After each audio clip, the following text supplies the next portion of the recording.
Hey guys, welcome back to another episode. Today I got me a DJI RS3 Pro gimbal that I am actually testing out. Now here's the thing, I want to switch over to my other camera and let you see what the setup is like. Okay, so here's the cool part about this is, and actually before I go into that, let me just talk about something real quick. I have been using the RS3 for the past year now, and it's been fantastic. I love it. I can throw pretty much anything on there and it just works. Well, I bought a 70 to 200 millimeter lens, which you're seeing on there right now, and it was starting to struggle a bit from not being able to handle the weight, I guess. It can handle the weight, it's just that the movement isn't all there. So I can't make full range of movements because the gimbal is not big enough. So I found out that the Pro version is actually a bigger gimbal with the bigger arm.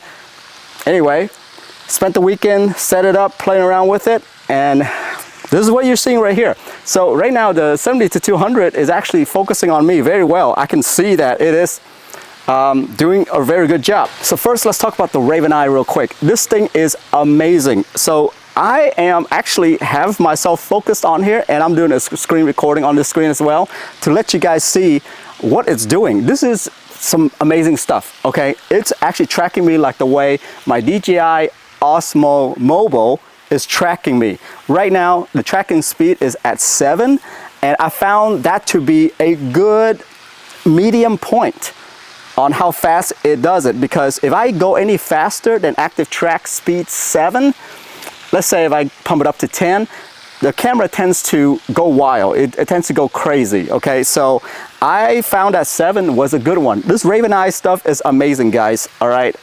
I mean, look at this. I'm actually waving, and this thing right here is, there's no lag to it.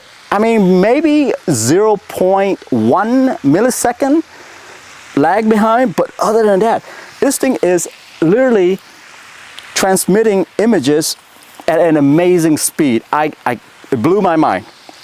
This right here is a must-have for any gimbal users.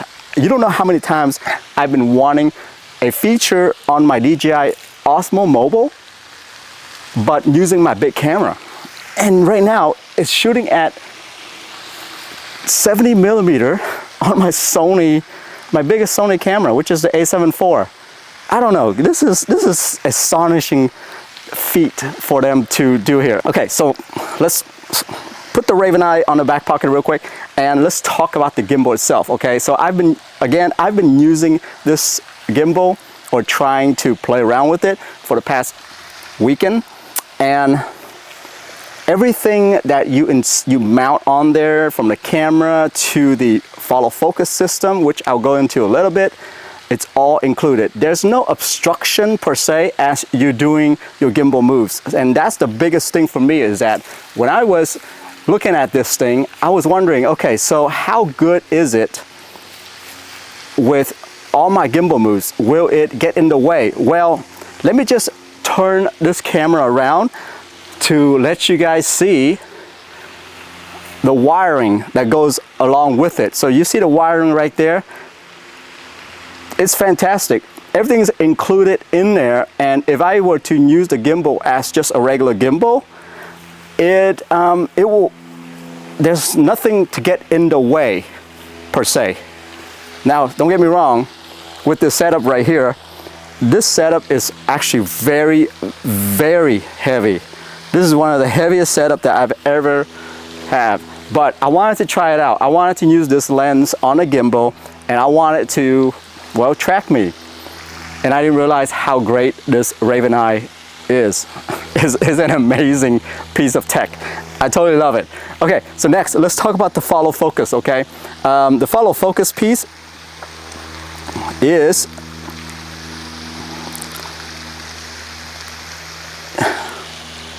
well, it works flawlessly. I'm not using the follow focus as a follow focus system like most people do.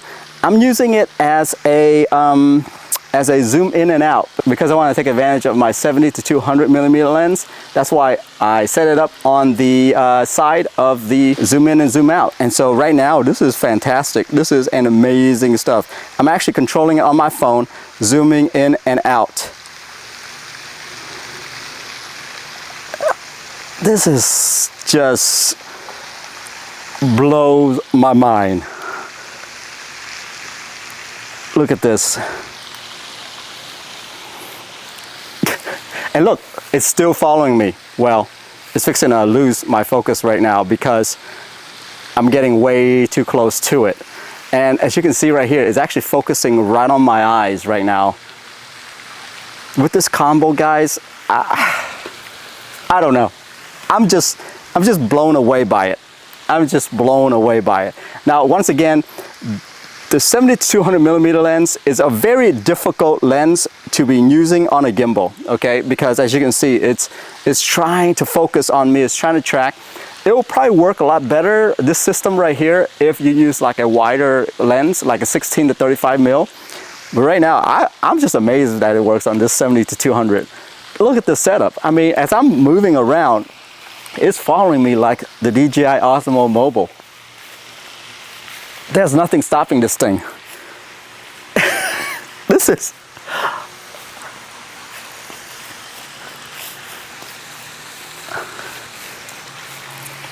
Yeah. Okay, so let's talk about the gimbal as a whole real quick.